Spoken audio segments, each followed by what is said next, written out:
Hi, my name's Brad Bertelsen. I'm a recovering alcoholic. I wrote the book, The Promised Land of Recovery.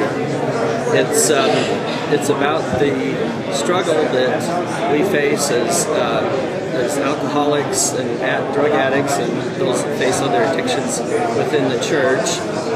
In this book I handle all addictions and treat them all equally because it's based in this book on 12-step recovery, and I talk about the original founders of Alcoholics Anonymous, Dr. Bob and Bill W. in this book. But as I came back into gospel activity, I found that as I started to read the scriptures again, that there are all these types and patterns that involve addiction, bondage, and recovery.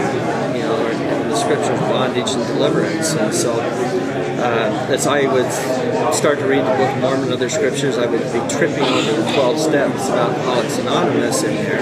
And I found that I really couldn't even work the 12 steps without gospel ordinances and without getting back into activity in the gospel. And so, for example, step 11 in the AA version says, sought through prayer and meditation to improve our conscious contact with God, which implies ongoing personal revelation, to have a conscious contact with God, two-way communication. The conscious contact with God as we understood Him, praying only for knowledge of His will for us and the power to carry that out. And I found that I couldn't even work that step without gospel ordinances. And so in this book I go through kind of a reconciliation of 12-step recovery with scriptural passages. And for example, in Alma 39, Alma teaches all 12 steps to his son Corianton when he has an addiction problem. In Mosiah chapter 4, King Benjamin teaches all 12 steps. And I go through and do a comparison of the original AA version, the LDS Addiction Recovery Guide version, and King Benjamin's version and his commentary on each step.